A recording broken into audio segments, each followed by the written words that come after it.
I've been thinking a while on doing this video, but it's an important one, and since this channel is about documenting history, documenting our recent history especially, I thought I'd give you a quick insight and a quick view into my trip down to Wembley as we won the playoff final.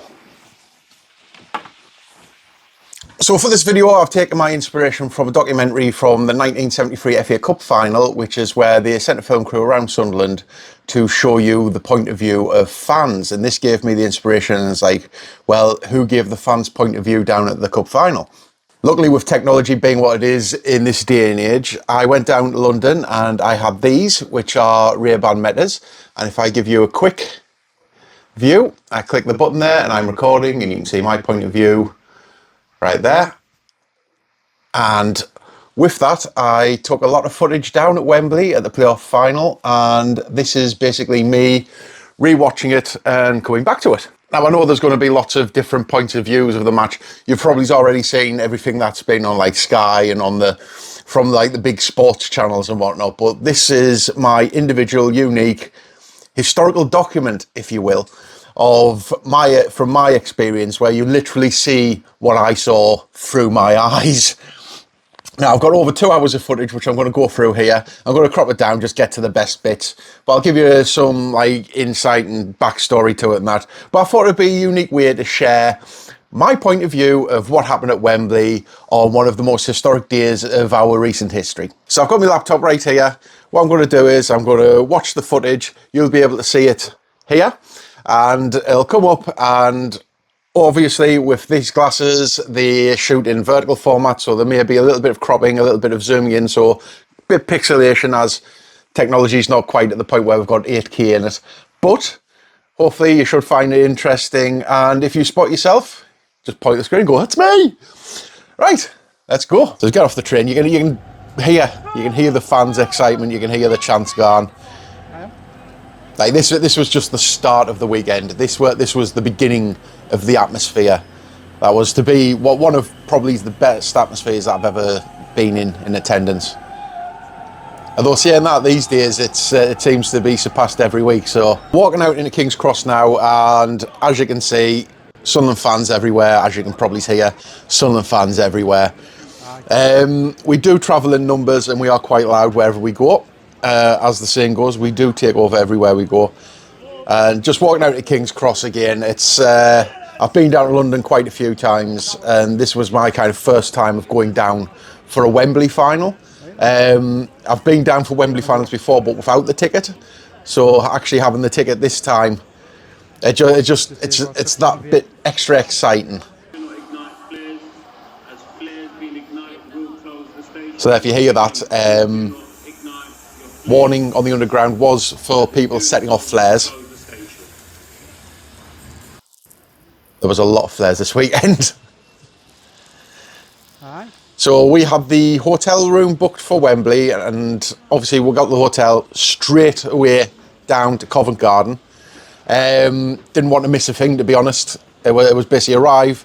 The hotel was down by Wembley, so we got the metro. We got the underground all the way through to Wembley Park, went up to the hotel, checked in, straight back out, down to Covent Garden, then Trafalgar Square. So walking down in Covent Garden here, and just down, you go down this path, and there's like a left turn, and that goes up to the junction of the pubs, where was, I believe, the Nag's Head and the White Lion.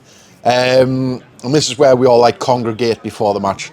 So you'll just see here, this is my first bit, walking around the corner, going up to the, well, I'm going to call it the pub junction. As we're walking up here at Covent Garden, as you can see, there's some police presence there. The police were kind of around here. Well, this area at least, they were fine.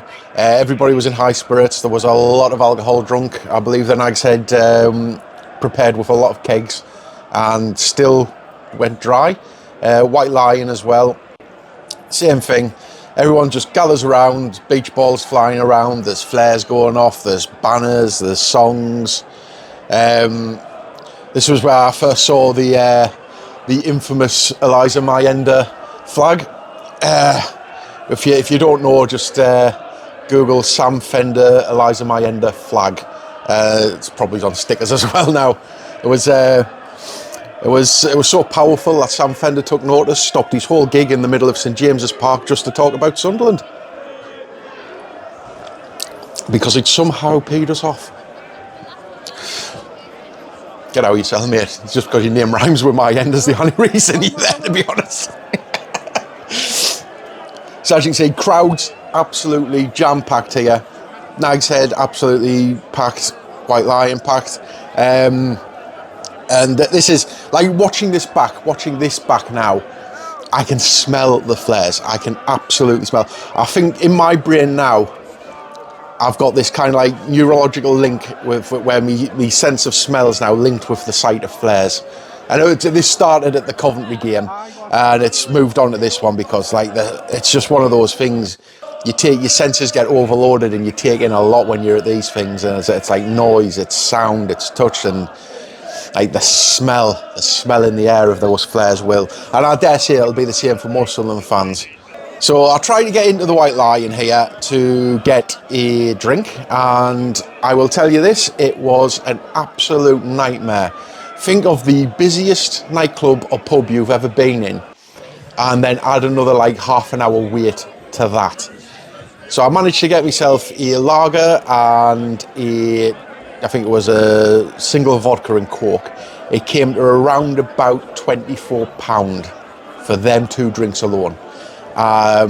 Which, like, obviously, like, culture shock, and yeah, it's London prices, but it was a bit ridiculous. Like, a lot of people will have spent like half of their budget on like 2 pints and a pack of peanuts in there. Needless to say, that was the only drink we got from there. That's not knocking the White Lion. Obviously, they will have been overrun and whatnot, but like trying to squeeze through crowds with possibly the most valuable drink I've ever held in my hand. I get to say, like, that most of these people walking past, like, so most of these are tourists or Londoners who are bemused to have seen like this kind of thing, because even though London's such a busy place, it's got so much going on all the time, and it's got like about 800 different football clubs themselves. None of them really turn out in numbers like this, so they'll have been like, whoa, what's going on over there? And a lot of bemused tourists as well. A lot of them smiling and just videoing it, but I don't think many of them will have known what was going on at the time. I remember this bloke. He had an FTM towel and he wanted Donna to tack his picture, and I think these are the towels you can get from a Love Supreme. So great plug, but this guy takes his towel everywhere he goes and gets pictures. So I helped out with his towel picture there. Obviously, I didn't record all of it. As I say, we stood around Covent Garden for a little bit. As we see, a few people leaving now. We decided to leave. However, we weren't paying London prices for one beer. So I decided to go around to Trafalgar Square, which is like a 5-10 minute walk away. Go round the corner, and like I say, no London prices anymore. So we decided to pop in the nearest Tesco, and luckily, Tesco around the corner, which was absolutely heaving, as you can see by this footage, and it was packed, and managed to get a couple of cans and a couple of cans of cocktails for Donna, and make our way around to Trafalgar Square. Smoke grenades going off, smoke bombs, flares, whatever you want to call them. They were all in the air, and that. The crowds were absolutely heaving, considering this is really early. This is like 4 or 5 o'clock in the afternoon. You'll probably hear a lot of sirens, but you see there? Till the end going past, the marketing team did a really good job, and they had a lot of that around London, dotted around, especially like King's Cross and whatnot. One of the things I didn't get when we were leaving was they had like we're Premier League now and we're back, which was a great touch. And as you can see, we make our way over, and this is our first run-in with the police. So we thought like, oh, we'll go over, we'll just sit in Trafalgar Square and that. And I'm obviously carrying a Tesco bag full of cans, and you'll see here there's one police officer. He notices me, he notices the cans of beer and that, and he guns and makes a beeline straight for us.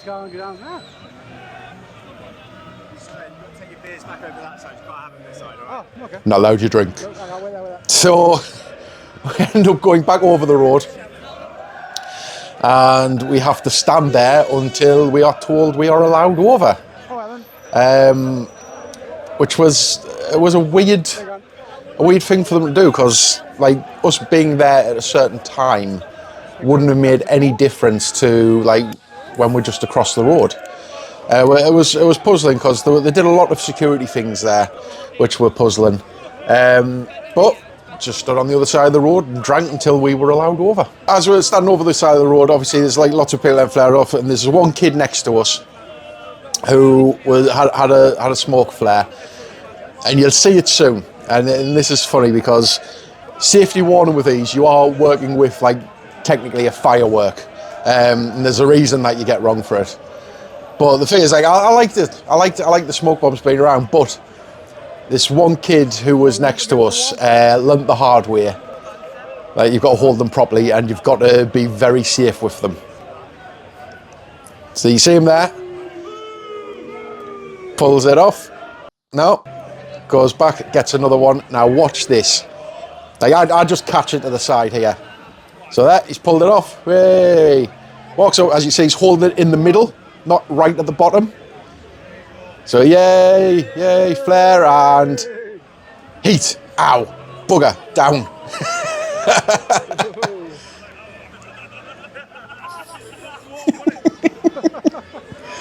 I just like the bloke, the top mate. But what you didn't see was there was another kid came up like a few seconds later and picked it up and walked off with it anyway. So yeah, safety with flares, hold it right at the bottom, not right at the top in the middle. So as you see here, we are told that we can now go over. So as you can see, just smoke billowing everywhere. And if you can hear out, there was a busker who was aptly placed. I don't know if he was a Sunderland fan or if he was just one of the most business savvy buskers in the world, belting out wise men say.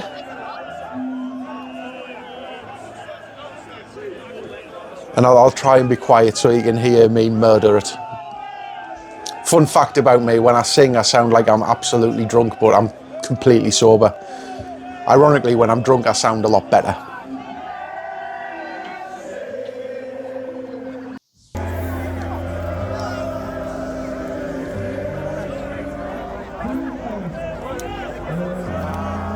There were just a mass of people, phones everywhere.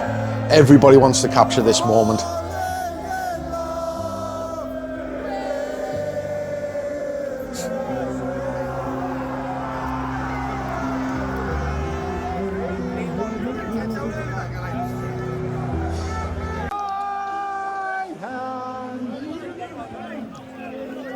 The amount of smoke. Like, whoever was selling flares over that weekend, over that whole week to be fair, like they must have been an absolute killing. Like, I'm grateful that they were lenient in this part with the flares, especially because when you go to Wembley, it was proper zero tolerance. They had somebody on you within 2 seconds if you set one off. Speaking of flares, this was a fun one.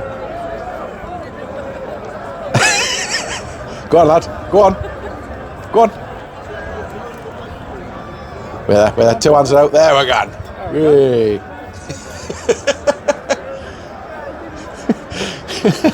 See, he holds it from the bottom. Proper technique. Ball flying around. That was one of the things as well. Like, the loads of beach balls, and they had the inflatable black cats that you get on Amazon, the cheap ones. And somebody took a proper footy and just belted it up in the air. And every time it was proper punted, like about 40, 50 feet in the air. And wherever it landed, you just had to hope you weren't underneath it. Like, sitting here from this point of view, it's like, well, that's just dangerous, isn't it? Yes, but it's fun. And that's what this was. This was just fun, like standing around, watching everybody just have fun, just be Mackems. Just to go down. As you can see, you might have just caught a glimpse there. They were interviewing people. Now, I'll put this over now. That they interviewed me. I stood there. I did like a full 3-minute waffle. It's like, who's your favourite player? Who do you think's going to be player of the match? Who do you think's going to win? What do you think the result's going to be? Blah, blah, blah. Like, I stood there, did a full 3-minute thing, and they used 2 seconds of footage. And I'll put that there now. You have to be here to witness it and feel it. There. You enjoy it? That was me on BBC Newcastle. Funny thing was, though, they put that video out on the night of this, so I got a load of people going, Tucker, you were on the telly, you're on the reels. Like I will say, the security, like as you say, the police like turned us away and whatnot, and for some reason they had like half the force guarding Nelson's column. The thing with Nelson's column is we just climb it, we don't damage it. It's not, nothing bad's done to it. There's no graffiti on anything, but for some reason they went really extra on the security for it, and that meant we all like kind of like cramped a little bit further back into Trafalgar Square. Obviously, we're in the fountains. Everyone's in the fountains all the time. But the fact that they put like a heavy security stuff on that, and like the one negative I will, and I didn't catch this on footage, but there was like a police officer. She was like about 4'3", and this was early when we first went over. We went around to sit down for a bit, and like it was just like this old couple sitting there drinking like a can of cocktail or something, just enjoying.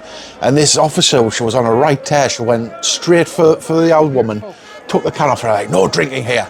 Even though everyone, literally everyone is drinking there, she was going out and picking out people who weren't in big crowds to take the alcohol off and chuck it away.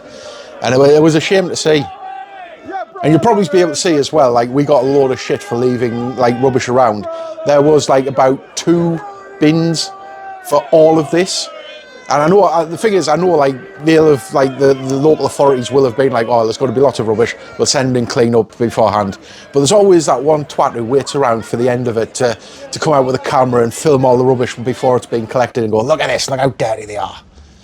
It's the next day now, it is match day and we're walking down from the hotel. Now the funny thing about this is the hotel is right next to Wembley Stadium, and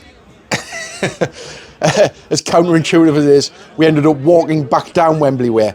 But one of the fun things we saw on the way down, as you'll see in this clip here, can you see who the celebrity is? Like my camera work is terrible because obviously it's my glasses and I'm like, oh, quickly try and get my phone. Took the picture. There we go. I'll put the picture up here. It's Tony Mowbray. Tony Mowbray on Wembley Way. It was absolute pleasure to see how he got into the stadium, because he was being stopped every step of the way by Sunderland fans. And for the first time in the weekend, I actually saw Sheffield United fans here.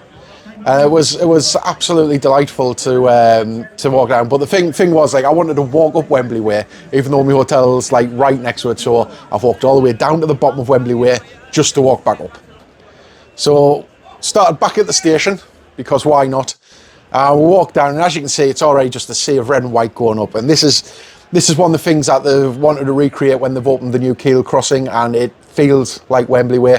Like it's just one narrow pathway leading to the stadium. I think that's one of the real like kind of like eye-catching things. That's what made Wembley special, and I think that's what now makes the Stadium of Light special. Because before we used to have like the Weymouth Bridge go over there. Now we've got Kiel crossing, and it's just straight on, and stadium's right in front of you.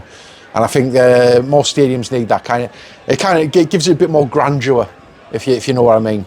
Obviously, with Wembley, it's more symmetrical because it's designed that way. But it makes it feel like a proper occasion. It makes every football game feel like a proper occasion. If you're walking in, as you're walking straight up, you're looking dead on at the stadium. So here we are, and I've walked on and back to the hotel. She has to stay and watch it on Sky on the laptop, as I only managed to get a ticket for myself. Selfish as it sounds. So as I say, right next to the stadium, so it's just like a short walk up, and as you can see, people now, like, look at the arch. Like that's, like I say, it's the sense of like, this is a special occasion, this is grandeur, this is something that makes it feel like a final. And I know like the playoff final, like they're like, oh no, it's not cup, it's not trophy, you know, you're only getting promotion. It's like, you're only getting promotion? Have you seen what Premier League football does? And there's a lot of people that look back on this game and look back on this day as like one of the most pivotal in Sunderland's history. And like I say, this is an historical document. This is what it was like. So as you can see there, the turnstiles here, absolutely love the turnstiles, the ease of entry as well. There's always that little bit that you're like kind of nervous. You're like, oh, will the QR code work? Like obviously I bought the ticket off the Sunderland website. You know, I'm a season ticket holder, so I managed to get it properly. But you always have that kind of like, oh, will it not work? So obviously it's a final. It's enhanced security. It's in London. You get scanned as you walk in. They do the whole beep, and I actually got stopped, and you'll see here. So we'll go through. Like I say, the security personnel were canning us out. Like, they check people's bags and pockets. Here we go. Oh, what's in that pocket, sir? It's my glasses case. I explain it's for these. There we go. He notices. So as you walk into Wembley, it's like it's a double wide concourse, and this is one of the great things about Wembley Stadium, and it's one of the things that I liked about Everton's new stadium, the Hill Dickinson. Like, when you walk in, it's like a food plaza, whereas with the Stadium of Light, when you walk in through the entry, it's like kind of like just a cramped concourse. Yes, it feels more intimate. Yeah, you can get a better atmosphere, especially when everyone's into it. But like the queues and the crush for all of the alcohol and like concessions and whatnot, it just feels better if it's a little bit wider. And Wembley does that great. Access 1:35, going into there. Obviously I had to finish my pints as quick as possible to get out there. But there we go, walking into Wembley. And obviously I'm early, it's not that impressive, but you look to your left, red flags, to your right, white flags, the red and white stripes. And I thought it was a bit auspicious waving a white flag before kick-off. And as you can see, just like the scale of it. And we go along here and see this bloke here, he was my neighbour. Right. Let's see what I'm up to. In fact, I'm your neighbour. I'm your neighbour, friend. Alright, this is a lot closer than I expected. Oh, aye. Yeah, it was a great view. It was an absolutely fantastic view. Like, I knew I was behind the goal because one of my best places. And if you've watched me Sunderland videos, I love sitting behind the goal because you get like a great view. And if a goal goes in, you're right there. You can hear the sound of the net properly. So as you can see, players out playing, training, getting the warm-ups in. Got quite a bit of support as well for a warm-up, and see the stadium just start to fill up a little bit more. Not so much in the posh seats or the Sheffield United end, but it starts, it builds up, little by little. And I know it's blurry as it goes around, but you might be able to see yourself if you were there. And here we go. I think we started waving the flags like a little bit early. I won't lie. I think we went a bit too full on there, too early. But listen to the atmosphere.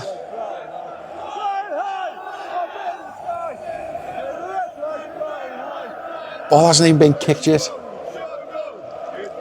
Yeah, you'll notice the beach balls flying around as well. I didn't get it on video, but I got hit in the face by one multiple times. It was that annoying that I ended up just deflating it and taking it home with us. And it's upstairs somewhere. And actually, while the flags are waving, I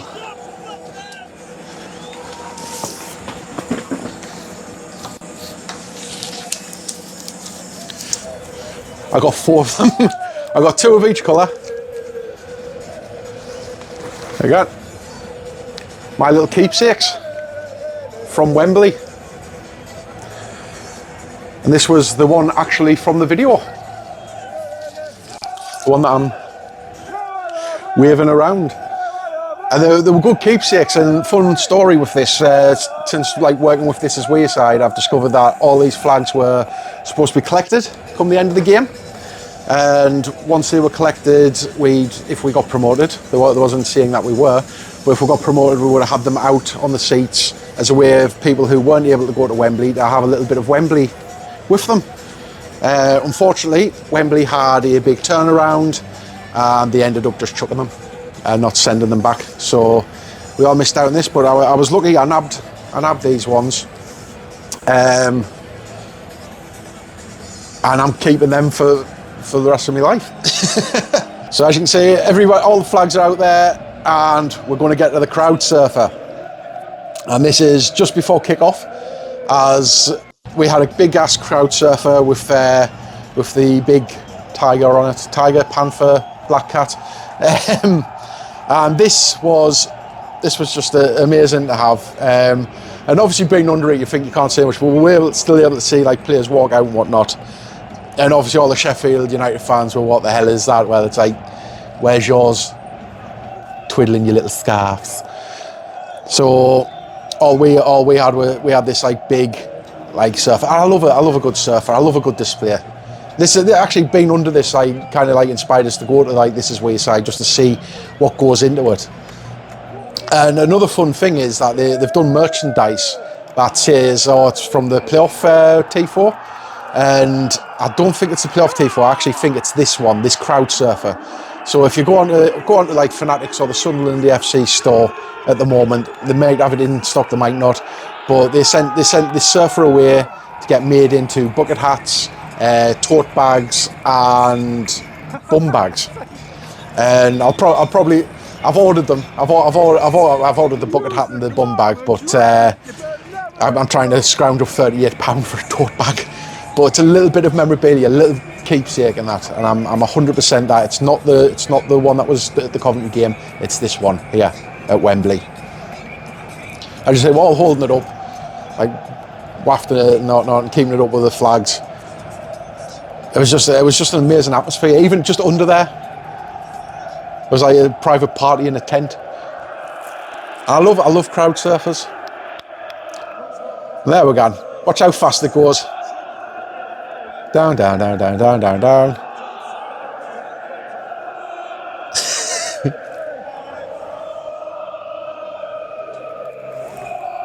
There you go. There it is. We're ready. We're ready for kickoff. Flags back up waving. And this looks stunning. This whole like thing, it looks stunning on TV in the replays. As you can probably see across the way, Sheffield United's end, not so impressive. Not so impressive. So they do all the announcements and whatnot, and the first bit of action was Pato's save. I just caught it there. As I say, when you press these, like I press these whenever I think there's going to be some action in that, and like literally 20 seconds in, you don't think it's going to happen, but I just caught the end of Pato's save, and as you can see, Luke O'Nine's off the field there. He's getting treated. And one of the things about these glasses are you can only record up to 3 minutes, I should say, footage. So clicking this on and off and trying to conserve battery was a right juggle on, and I'll tell you something, it didn't help come the end of the match. So I'm recording here, and here's the corner we take. And I think, honestly, the thing is, I had a feeling we'd get a goal from this corner. Hence why I'm recording it from so far away. And like, you can't really see much because there's no zoom on these, and like the resolution's terrible. But away breaks Harmer, as you can see. Pato runs back to his goal. Harmer slips it through. Campbell tips over him. 1-0. It was a good goal. I'll give them that. It was a good goal. I think at the time it was just. It was like, we're not going to bugger this up again. And then, like, straight after, a corner where I think we're going to break away from. Big damn lad. Get out. Like, and the thing is with this, that was probably our lowest point. That was our lowest. And the thing, what you didn't see was that the corner that they won for that, and I've watched the replay back on the actual footage and that, and you can't see it, but they didn't deserve that corner. It went off their player and out, and they got awarded a corner for it. And I've looked at the replays, and I can't find it anywhere. And you'll probably hear it. Somebody shouted it wasn't even there, the corner. But the dejection, you can feel it. Like we think 2-0. That's it. It's another typical Wembley playoff. But it goes to VAR, and luckily, like the ref kept us involved. And one of the things they should do, especially in the Premier League, especially now that we've got in the Premier League, is they should have the referee have full and open transparency with an open mic, telling people what the decision is and why the decision's been made. Like I think that was a really good touch for the playoffs. And I know they did the whole thing where they turned around and they're like, oh no, why are they using VAR in the final? And it's like, because of things like this. The player was offside. It was a rightfully ruled out goal, and it left the contest open. One of the fun things I saw with this watching back is like the amount of people taking photographs of us all dejected.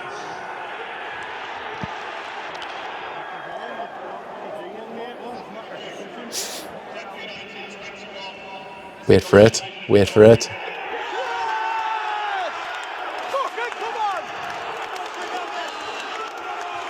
And if you listen to it closely, belief has been breathed back into the fans. And I think that belief was passed on to the players on the pitch.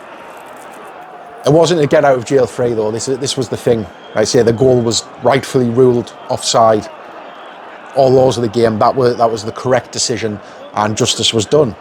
And Sheffield United went in, and there was a lot of thing afterwards, saying, "Oh, the best team lost." It's well, they didn't. The best team won.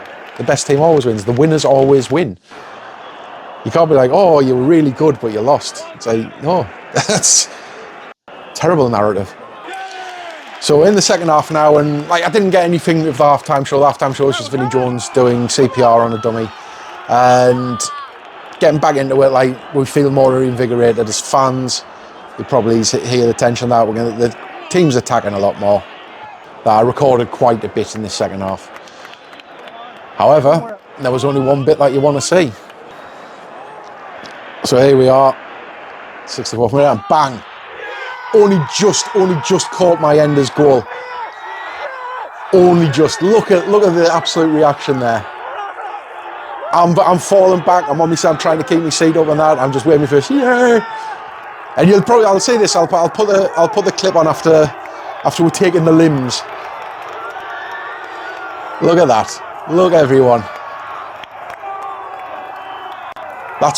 This was when we knew we were going to win it.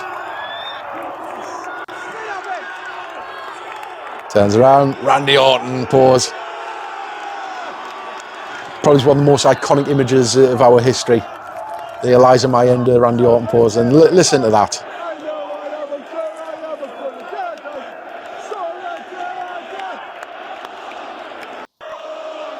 Like I say, that was I only just caught my ender's goal. I pressed it earlier, but it takes some time for it to click on to record, and I just got it as the ball hit back net. And I'll show the replay here, and that's me. That's me in the crowd jumping up, going yay. So everything's on edge now. It's 1-1, but we are in the ascendancy. Here we go. Moore passes back to Watson. Watson cuts on through, curls it round and into the bottom corner. I thought the keeper had saved it. Someone's wig.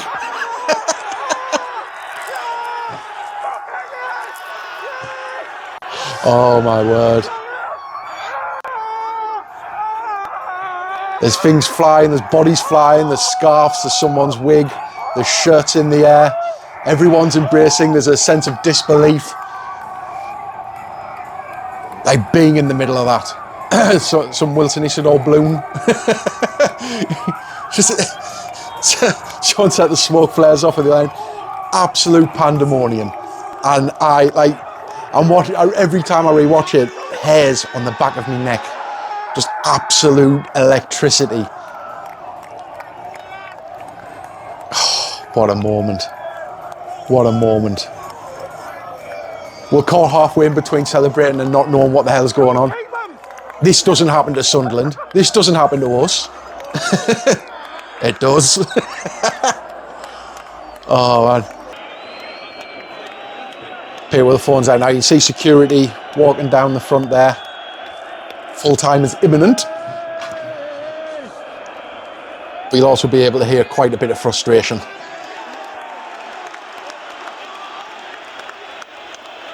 Oh, 4 more minutes, man. What's going on?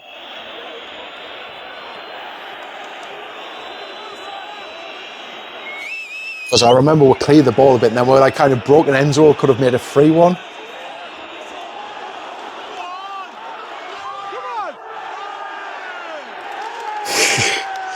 Cheering every free kick that went our way, cheering every throw in.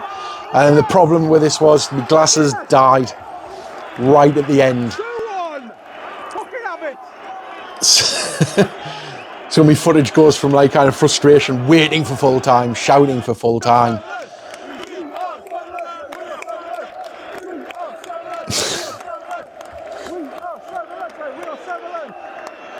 Was every second passes were like, yeah, we're going to do this. Here we go. This chance here. If someone was in the middle there and we just put it to bed, that would have been it.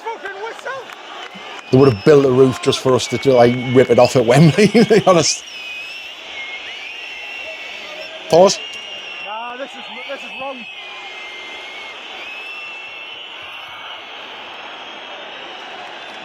One hour 15.58. Clear. In your mouth! So my footage then switches to this. The trophy lift. And like I say, my glasses had died. My glasses had died at the moment that the full-time whistle was blown. But I've got it imprinted in my memory, because as soon as the whistle goes, everyone just belted down our end. Just the whole players, staff, everyone just ran, and that's one of the images that's imprinted on my mind, just them running towards us to celebrate. And just being able to get like this kind of footage, because like I say, my glasses had died, so I've had to put them back in the case to charge them just to get this bit. And my phone's zoom, as you'll have seen, is absolutely dog crap. So, you know, go and watch whatever they put out on Sky in that much better quality. But my point of view of it was, you can't really see the balcony from here. And I will put forth a complaint here to Wembley, to EFL, to the FA in general. When you do the trophy presentation on the pitch, please, for the love of God, just take the goal out in the winning team's end.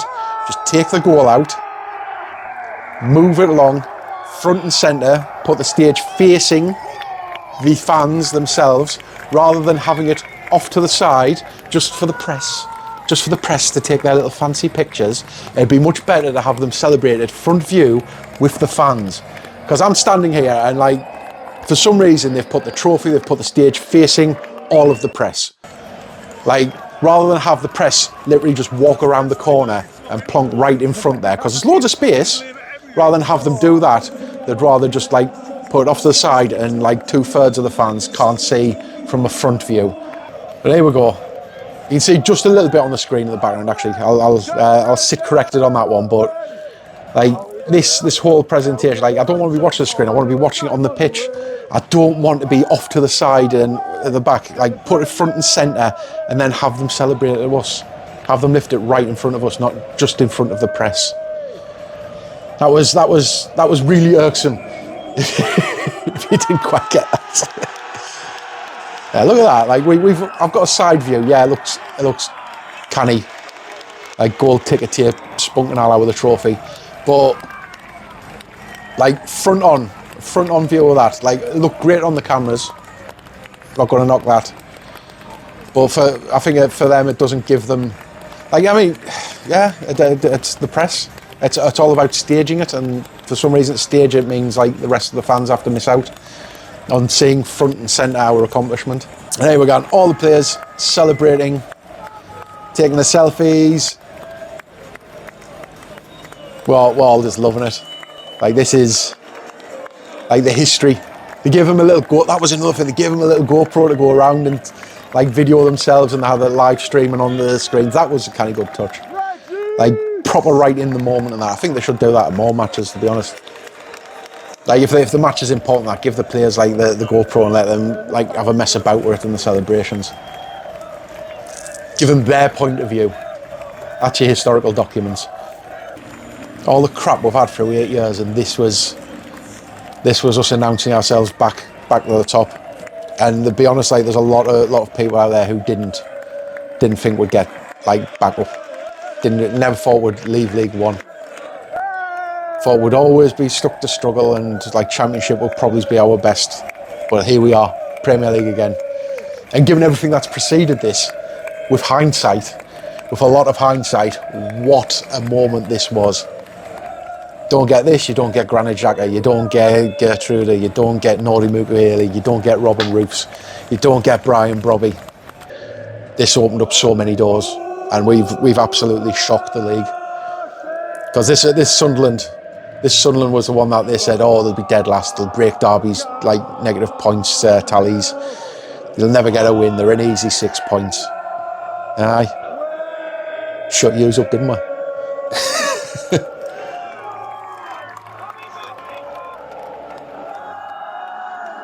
Standing on my seat. Not intentionally zooming in on anyone's arse there, it's just trying to get down off the seat. Everybody was standing on the seat, which made it harder to look. Like you see there, but I couldn't. The seat did not feel stable enough. But having a sing along with the players though. Once again, sorry for my terrible voice.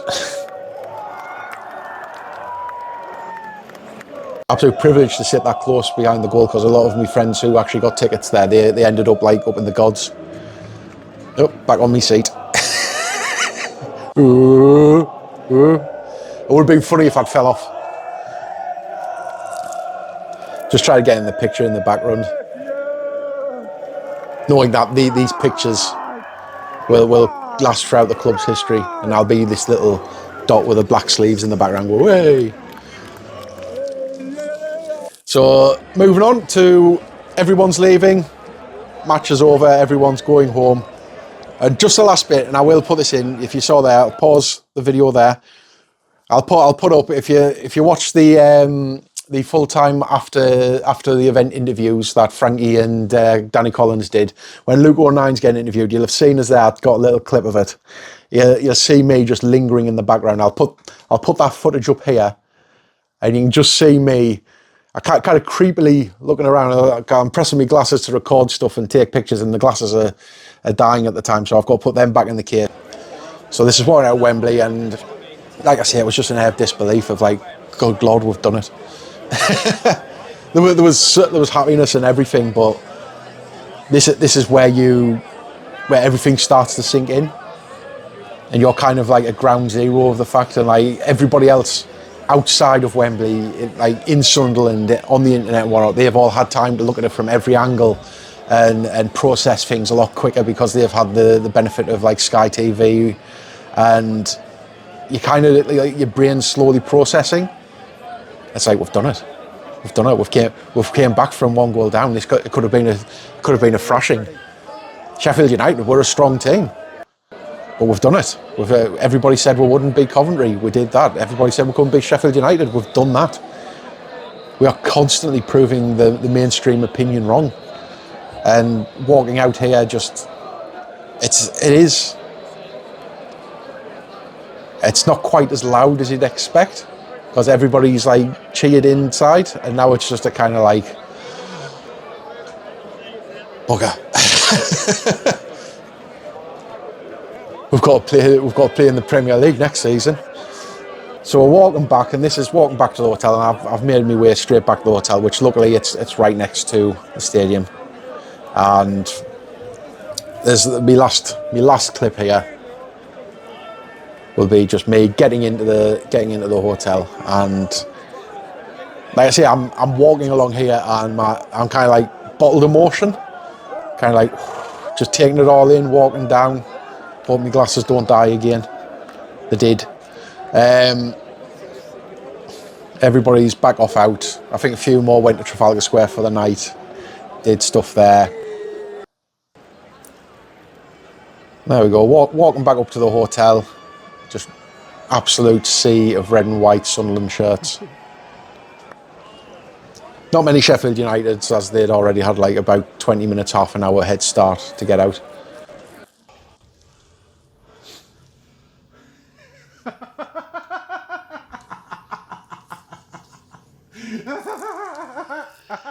Actual straight up emotion. I couldn't process. I was just get in the lift and just laugh, and then just head off to the hotel room and try and go out for a meal on the night, and that was it. That is it. That is everything. That is my point of view from Wembley of the playoff final. I hope you've had fun watching it. I hope you've seen yourself. If not, I thought I'd give you my perspective, my point of view of being there at a final in person, and get to see from what a fan sees, because obviously everyone, like, you know, major sports channels have like every angle, every conceivable like replay, and the benefit of like somebody commentating over them and whatnot. And I think in this day and age, I think it's great that we as fans can individually record our own personal experiences, because you go back through the years and there's lots of things that's happened at football matches where people can tell you stories and you can hear the stories now, but you've got absolutely no proof. So having like tech that can wear like these glasses, and people with their mobile phones, I think it's great that fans can go there and record their experience, their own personal point of view of the matches. And I think that's one of the things that makes football exciting now. And it's great that I was able to go to one of the biggest showcase events of the year, being able to take my point of view and just show you the joy that can bring. And I'm sorry, Sheffield United fans, you know, good luck with this year. But we deserved it. And that's not being arrogant or anything. Sunderland have worked their asses off to get here. And look at what's happened since. So thank you all for watching. I'll be making more historical videos on Sunderland, maybe in person, maybe not. Thanks for watching, subscribe, all of that. See you later. Bye.